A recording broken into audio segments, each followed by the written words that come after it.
दोस्तों, अगर आपने टिंकू पिंकू और मिस्टर जॉनी पार्ट 1 नहीं देखा तो पहले उसे देख लें, वरना ये स्टोरी आपको समझ में नहीं आएगी।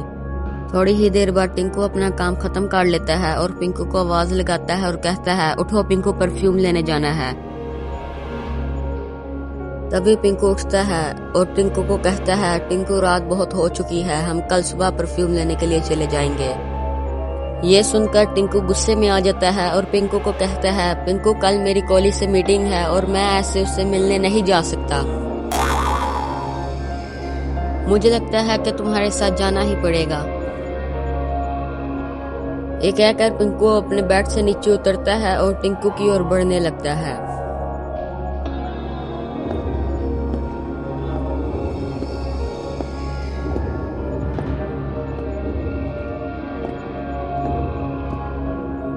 और दोनों साथ मिलकर घर से बाहर निकलते हैं।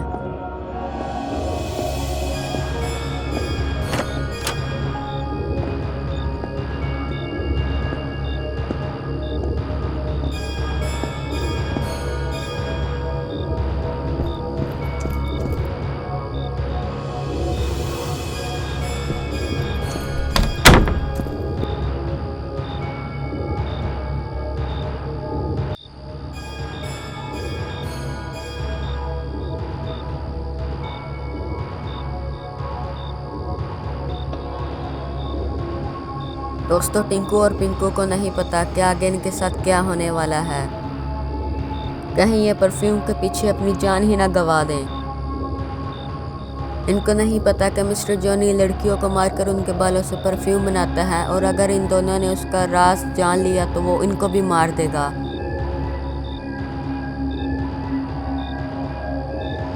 मुझे लगता है कि टिंकू के दिमाग में कुछ शैतानी चल रही है। और ये क्या, मेरा शक सही निकला।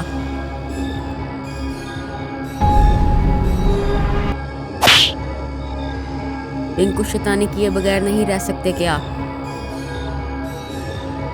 ये कहकर दोनों फिर से आगे बढ़ने लगते हैं। दोस्तों, टिंकू और पिंकू सारी मार्केट को देखते हैं और सारी मार्केट खाली होती है। ये देखकर टिंकू और पिंकू को अजीब लगता है।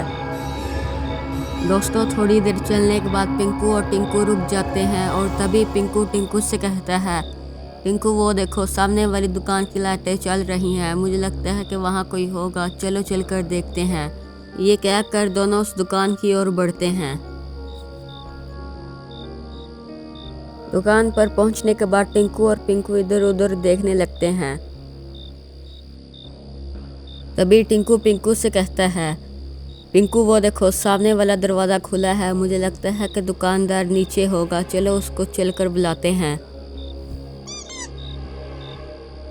जिसका डर था वही हुआ, ये इनकी ज़िंदगी की सबसे बड़ी गलती होगी। मुझे लगता है कि टिंकू और पिंकू का अब बच पाना मुश्किल है, क्योंकि ये मिस्टर जॉनी के पास जाकर अपनी मौत को दावत दे रहे हैं।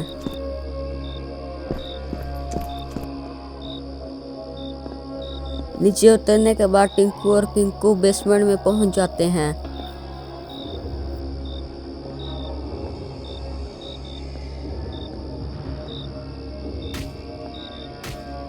बेसमेंट में पहुंचने के बाद टिंकू और पिंकू इधर उधर देखने लगते हैं।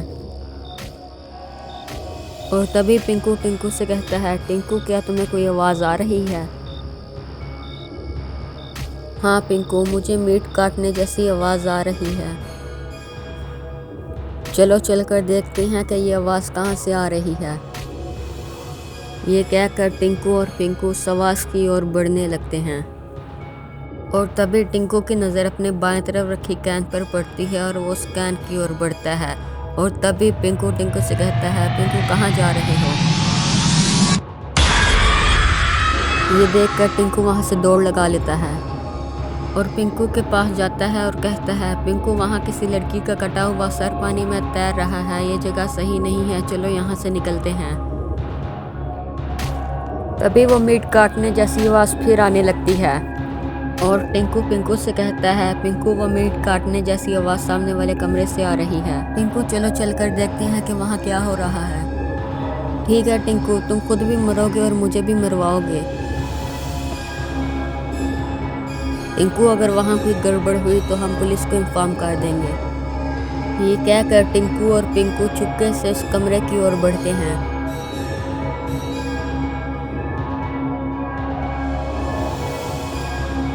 और देखते हैं कि वहाँ मिस्टर जॉनी उसी लड़की के टुकड़े टुकड़े कर रहा होता है। और तभी मिस्टर जॉनी अपना सर पीछे मोड़ता है और टिंकू और पिंकू वहाँ से दौड़ लगा लेते हैं। लगता है मिस्टर जॉनी को पता नहीं लगा और मिस्टर जॉनी वापस अपने काम को लग जाता है। वहाँ टिंकू पिंकू को कहता है, पिंकू, आजकल जो लड़कियां लापता हो रही हैं, मुझे लगता है कि यही उनको मार देता है। मगर पिंकू टिंकू की बात का जवाब नहीं देता और पेट को पकड़ के हिलने लगता है। तभी टिंकू पिंकू को कहता है, पिंकू, ये मत करिए। दोस्तों, ये हिला देने वाली आवाज़ सुनकर मिस्टर जॉनी दौड़कर बाहर आता है।